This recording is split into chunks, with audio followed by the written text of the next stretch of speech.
Le notaire, un professionnel du droit. Avec Henri, je vous emmène aujourd'hui à Parthenay de Bretagne. Nous sommes à un gros quart d'heure au nord-ouest de Rennes. Nous allons visiter cette commune qui a explosé au niveau de sa population. D'ailleurs, beaucoup de monde autour de moi. Ce sont les élèves de l'école publique de Parthenay et qui connaissent le nom du maire. Il s'appelle comment ?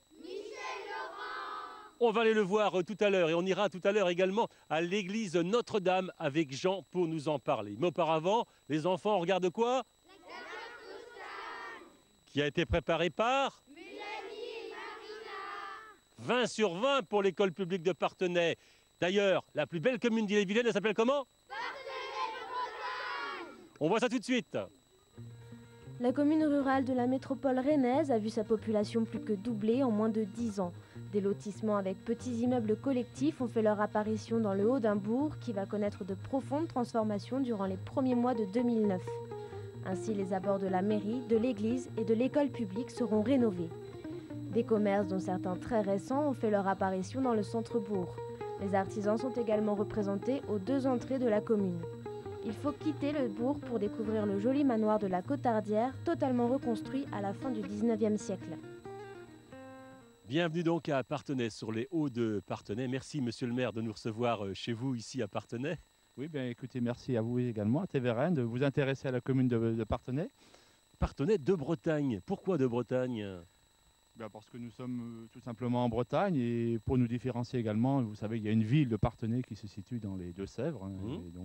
Et il me semble qu'il y avait c'était une famille Parthenay qui évidemment donc habitait en Bretagne. Voilà l'origine du nom de notre commune. Du nom de votre commune. Alors une commune extraordinaire, votre commune. En 99, vous étiez moins de 600 et aujourd'hui combien ? 1300, c'est ça ? Alors, nous sommes à peu près 1300 habitants, effectivement. Oui, Qu'est-ce qui s'est passé ? Il s'est passé que nous avons donc eu la volonté de développer la commune, dans la mesure où, concernant l'apport de nouveaux services, si on veut étoffer, c'est ce qui s'est passé d'ailleurs, et on souhaiterait que ça continue, il faut également de la population, car pour faire vivre les commerces, il faut de la population, il faut également des clients, pour parler franchement. Alors oui, effectivement, mais des commerces, vous en avez. Moi, en parcourant la commune, on l'a vu, coiffeurs, alimentation, boulanger. Oui, nous avions avant deux commerces et là depuis 2 ou 3 ans nous avons donc eu un salon de coiffure qui s'est créé et puis j'ai envie de dire surtout une boulangerie car le pain c'est du quotidien et ça rend bien service aux habitants de la commune. On souhaiterait par contre étoffer à nouveau. Nous avons une cellule, enfin 2 cellules commerciales qui peuvent accueillir des commerçants et on pense notamment à une supérette avec pourquoi pas un rayon boucherie, charcuterie, traiteur. Oh, vous faites un appel là ? Ah tout à fait, oui, je fais un appel non pas au peuple mais aux commerçants, aux professionnels s'ils veulent venir s'installer à Parthenay. S'ils ont envie de tenter l'aventure à Parthenay, le boulanger l'a fait, le coiffeur aussi, alors pourquoi pas un troisième quoi. Alors c'est une commune rurale quand même votre commune monsieur le maire. Hein. Oui, alors Parthenay est une petite commune déjà par sa superficie, oui, puisqu'il y a 480 hectares. D'ailleurs, pendant plusieurs années, nous avions 480 habitants, 480 hectares. C'était facile, on ne se trompait pas. Bon, comme vous l'avez dit, aujourd'hui, les choses ont changé, mais ça reste quand même une commune rurale.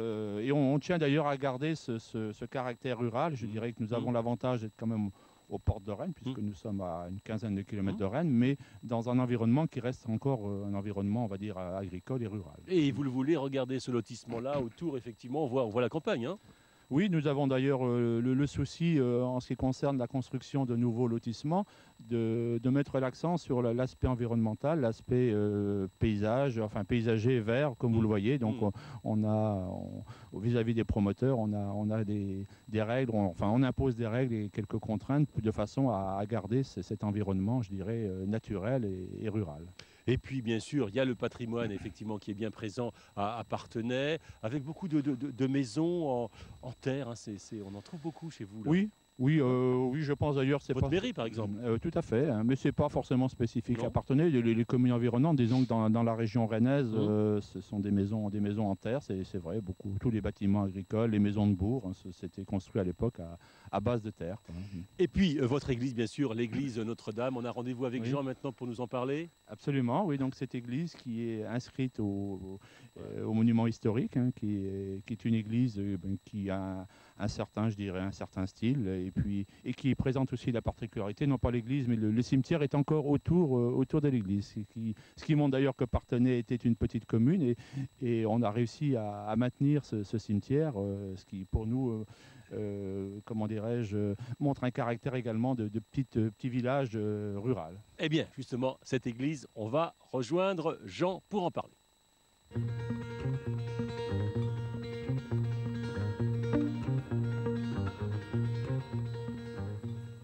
C'est le petit joyau de la commune de Parthenay de Bretagne, l'église Notre-Dame.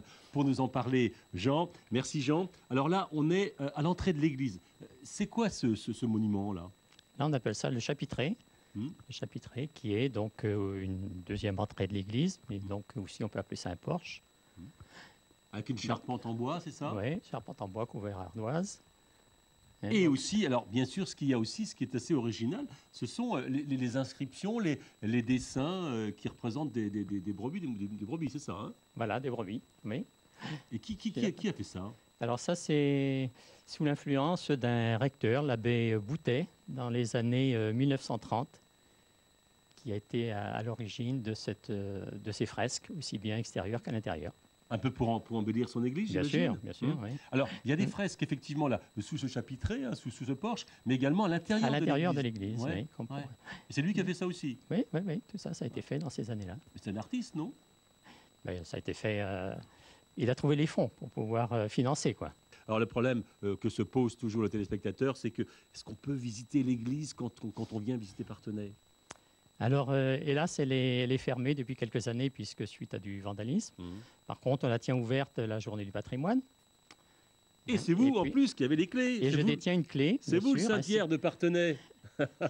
Une deuxième clé se trouve là chez une deuxième personne. Chez une deuxième personne. Voilà, donc si vous allez donc à Parthenay, eh bien vous allez voir Jean, il va vous prêter la clé, il ira avec vous et il vous fera le guide.